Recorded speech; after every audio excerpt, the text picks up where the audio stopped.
Kailangan dili ta nakabana sa pulong sa Ginoo.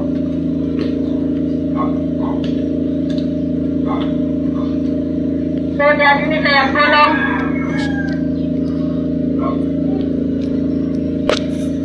ini sa Genesis 6:5. Kunya nakita sa Ginoo nga ilabihan kadautan sa mga tao sa kalibutan. O kanunay lamang nilad ang ilang ginuna-una.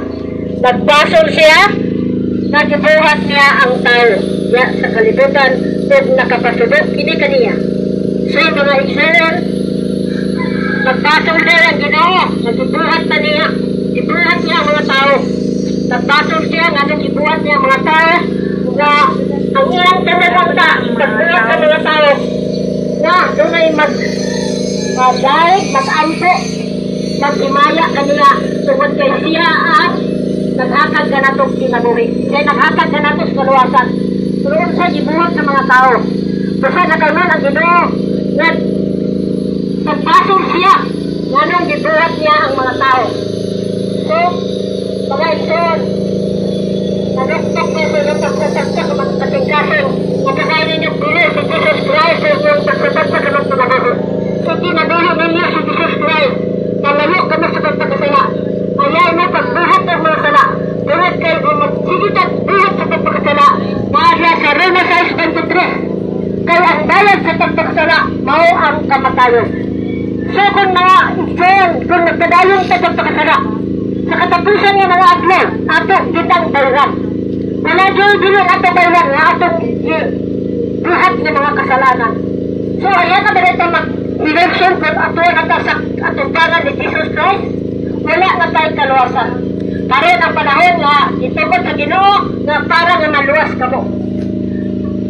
Basta ayaw ninyo kusigi ang kahigayunan, ayaw ninyo pagkahi ang inyong mga katagsatak sa kamang kasing-kasing. Kung nakadawag ka mo sa pulong sa Ginoo karong adlaw, dawasan ninyo siya. Pag kinabuhi ka na nga sinadanan ito si Jesus Christ, pagbiya ka mo sa pagpakasala. Pero gusto ni Jesus Christ na mga pagpasaylo, pag-imersulta, biya kita sa pagpakasala. Kaya kung nagpadayon sa pagpakasala, iya kita kayawa. Kung dili ninyo tagaan ipagtagsa ang pulong sa Ginoo sa katapusan ng panahon. Dili ka, karon dili kayo gaganda. Karon na mga panahon na. Itagaan na niya ang matao, itagaan niya si gayon nga mag-inulson. Nadayan sa Jesus Christ, aron maluwas. Kung dili gid mo nagbali-bali, wala namin tulubagon kang Jesus Christ. Iya din sa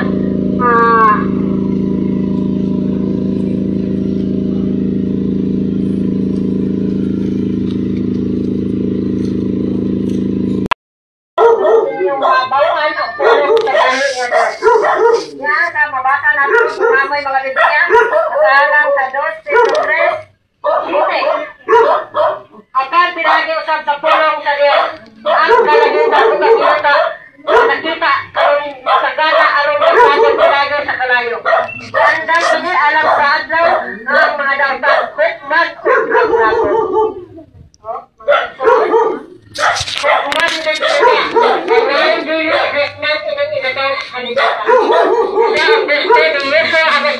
Jesus Christ, namudol kita kaniya, o magkinabuhi kita sa ulan sa iyang kababaton.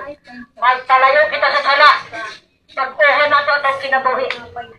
Ihalat nato atong kasing-kasing, pusod huna-huna nato kang Jesus Christ. Kaya kay siya na ba mga ikawan ang pagkaluwas ka nato.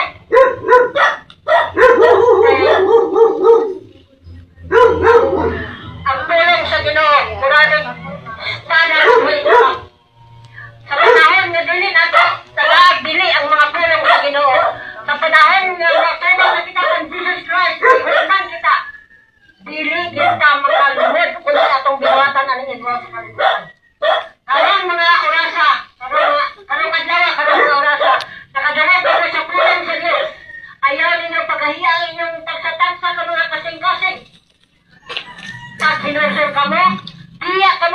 pagpakasala. Kaya ang gusto ni Yesu Hamasiya Yahweh Jesus Christ na ang mga tao nabiya sa pagpakasala.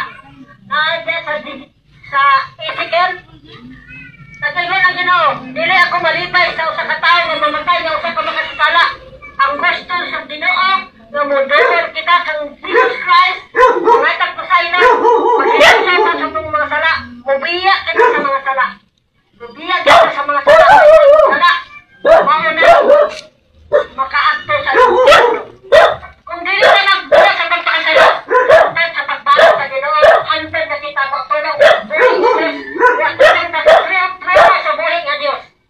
Pagkahitban kita, sa itong binuhatan na iibaw sa kalibutan, nagbuhay kita sa matarang, dili matarong, nagkibuhay kita sa kabubutan sa Diyos. Kaya ang gusto sa buhay ng Diyos, ang ulawag kita kaniya, magkinabuhay kita uyon sa iyang kabubutan. O, ang aming mga pangabuyo sa inyong tagsatsa sa mga kasing-kasing mga ison, sa tagay na nagbili, ang tulong sa Diyos na inyong kadati karon. Ayaw italagay nga kawang ang tulong nga inyong nabati karon. Tungod kaya ang mga tulong nga inyong nabati karon, kung inyong nang ikinabuhi, ang makaluwas kaninyo. Busa, ayaw ninyong ipalagay nga kawang, ayaw ninyong tagay lugar si Satanas sa inyong kinabuhi. Kasi Satanas, dahil na magbandag nato sa kalaglaban. Kay na sa Roma 6:23, ay ang magpadayon, ay ang bayad sa sala, ay ang kamatayon. So, mabutan pa ba ninyo maigsoon na mamatay kamo ang inyong espiritu. Pusa, karon nga tagadanan, nakaduwag na mas pulong. Tara na ninyo! Kaya ang Ginoo sa bataong salot.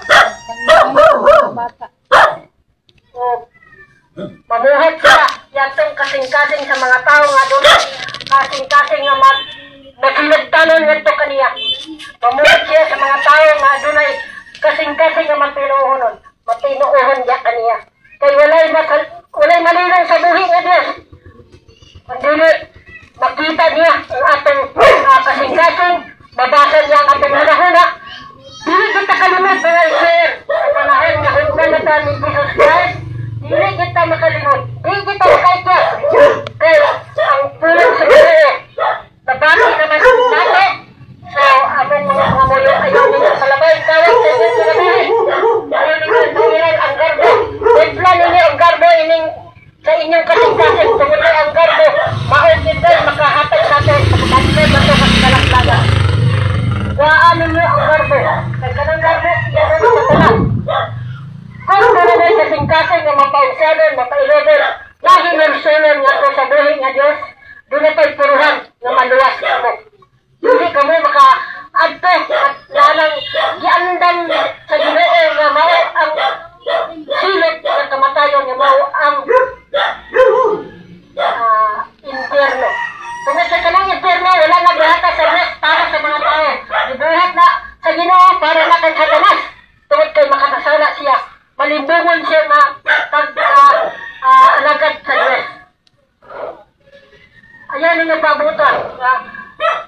Ayaw ninyo pasagdi nga malimbungon sa muni Satanas. Paningkabuti ninyo nga inanang magbiyaan ang mga gapos, nagigapos si Satanas sa inyong mga tagsa-tagsa ka mga kinabuhi. Labi na gyud ang tagsa-tagsa niyo kasing-kasing ang inyong mga pagto, limbungan ni Satanas. Ayaw ka mong padayon sa pagpakasala, dampuha ang inyong kinabuhi. Sama sa kinabuhi ni Jesus Christ na wala siya sala, wala din siya bisag gamay nga sala ka nahimo.